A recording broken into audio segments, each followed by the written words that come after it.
Welcome to week 6 of Stories.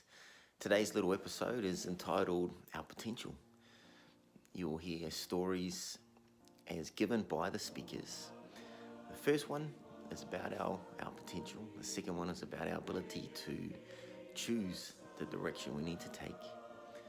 The third one is realizing what's ours for the taking if we just open our eyes and see it.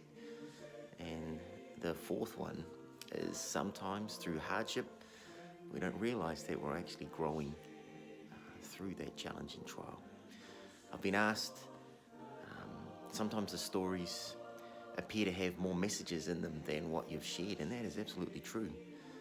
There are a lot more to these stories than the titles I've given them. They are simply grouped together for you to watch and learn and hopefully take something away from them.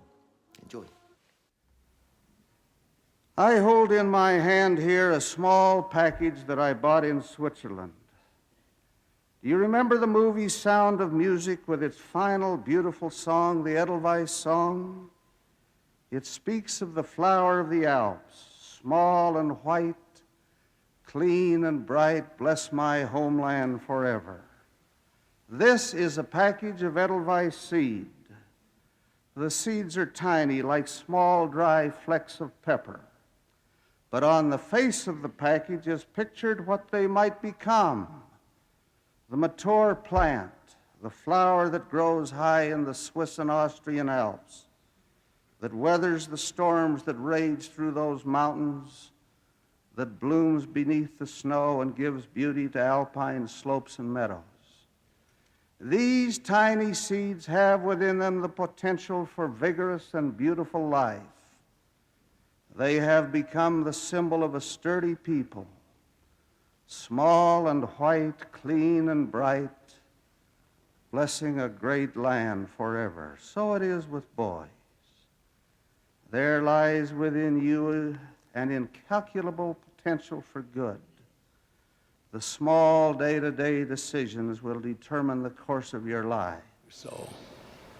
75 years ago, on February 14, 1939, in Hamburg, Germany, a public holiday was celebrated. Amid fervent speeches, cheering throngs, and the playing of patriotic anthems, the new battleship Bismarck was put out to sea by the river Elbe. This, the most powerful vessel afloat, was a breathtaking spectacle of armor and machinery. Construction required more than 57,000 blueprints for the 380 millimeter triple turret, radar-controlled guns. The vessel featured 28,000 miles of electrical circuits. It weighed over 35,000 tons. An armor plate provided maximum safety. Majestic in appearance, gigantic in size, awesome in firepower, the mighty Colossus was considered then unsinkable. The Bismarck's appointment with destiny came more than 2 years later, when on May 24, 1941, the two most powerful warships in the British Navy, the Prince of Wales and the Hood, engaged in battle, the Bismarck and the German cruiser Prince Eugen.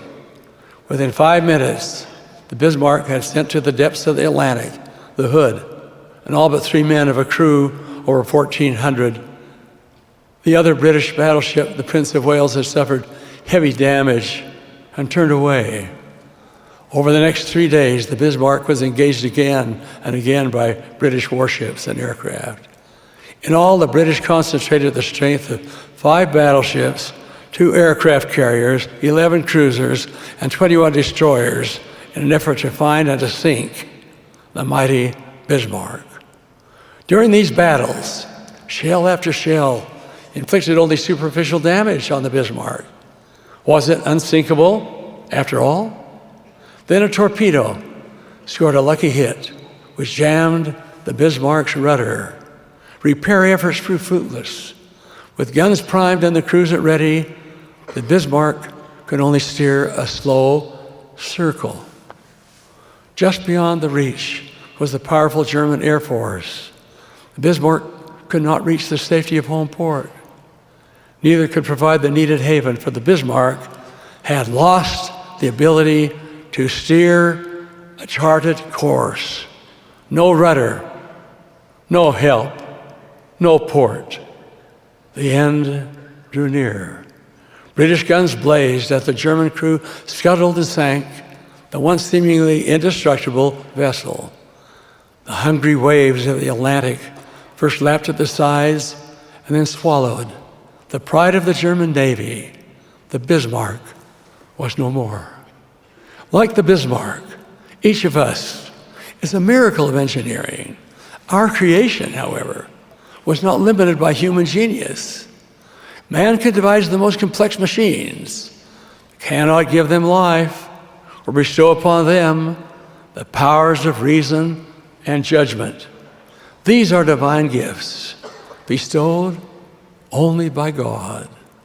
Like the vital rudder of a ship, brethren, we have been provided a way to determine the direction we travel. The lighthouse of the Lord beckons to all as we sail the seas of life. Our purpose is to steer an undeviating course forward toward our desired goal, even the celestial kingdom of God. There once was a man whose lifelong dream was to board a cruise ship and sail the Mediterranean Sea. He dreamed of walking the streets of Rome, Athens, and Istanbul. He saved every penny until he had enough for his passage. Since money was tight, he brought an extra suitcase filled with cans of beans, boxes of crackers, and bags of powdered lemonade, and that is what he lived on every day. He would have loved to take part in the many activities offered on the ship, working out in the gym, playing miniature golf, and swimming in the pool. He envied those who went to movies, shows, and cultural presentations. And oh, how he yearned for only a taste of the amazing food he saw on the ship. Every meal appeared to be a feast. But the man wanted to spend so very little money that he didn't participate in any of these. He was able to see the cities he had longed to visit, but for the most part of the journey, he stayed in his cabin and ate only his humble food. On the last day of the cruise, a crew member asked him which of the farewell parties he would be attending. It was then that the man learned that not only the farewell party, but almost everything on board the cruise ship, the food, the entertainment, all the activities had been included in the price of the ticket. Too late, the man realized that he had been living far beneath his privileges. God uses another form of chastening or correction to guide us to a future we do not or cannot now envision, but which he knows is the better way for us. Elder Hugh B. Brown, formerly a member of the 12 and a counselor in the First Presidency, provided a personal experience. He told of purchasing a rundown farm in Canada many years ago. As he went about cleaning up and repairing his property, he came across a currant bush that had grown over 6 feet high and was yielding no berries. So he pruned it back drastically, leaving only small stumps. Then he saw a drop like a tear on the top of each of these little stumps, as if the currant bush were crying, and thought he heard it say, "How could you do this to me? I was making such wonderful growth, and now you've cut me down.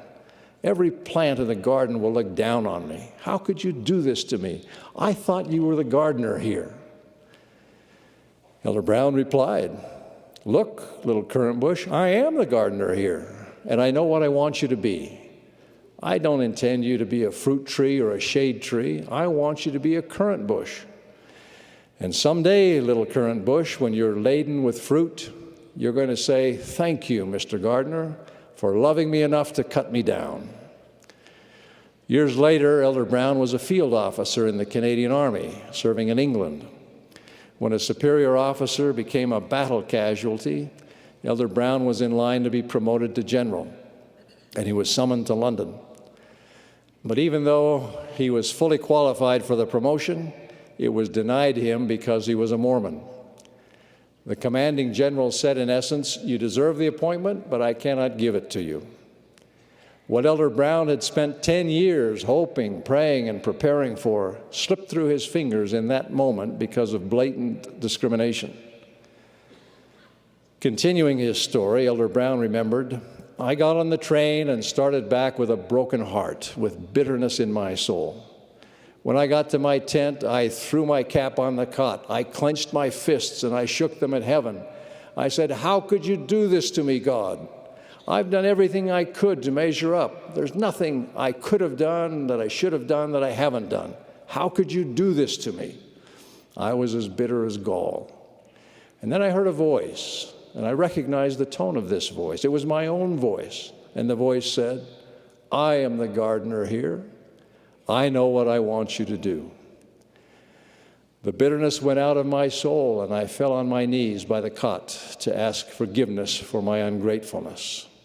And now, almost 50 years later, I look up to God and say, 'Thank you, Mr. Gardner, for cutting me down, for loving me enough to hurt me.'" God knew what Hugh B. Brown was to become and what was needed for that to happen, and He redirected his course to prepare him for the holy apostleship. I bless you to do better and be better. And I bless you that as you make these efforts, you will experience miracles in your life.